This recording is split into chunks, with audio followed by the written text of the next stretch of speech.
السلام علیکم ورحمۃ اللہ وبرکاتہ۔ پیارے بچوں، آج ہم حرکات کے بارے میں پڑھیں گے کہ حرکات کس کو کہا جاتا ہے۔ حرکات زبر زیر پیش کو کہتے ہیں۔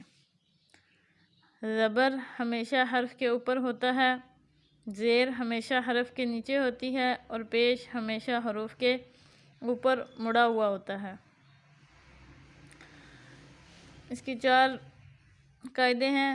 زبر زیر اور پیش کو حرکات کہتے ہیں۔ جس حرف پر زبر زیر یا پیش ہو اس کو متحرک کہتے ہیں۔ متحرک حرف کو جلدی پڑھیں، ذرا بھی نہ کھینچیں، جھٹکا بالکل نہ دیں۔ الف ہمیشہ خالی ہوتا ہے اور حرکت آ جائے تو اس الف کو حمزہ کہتے ہیں۔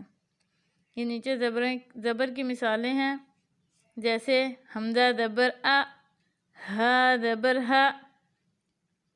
اس کو ہم نے نہ کھینچنا ہے زیادہ اور نہ اس کو بالکل جھٹکا دے کے پڑھنا ہے۔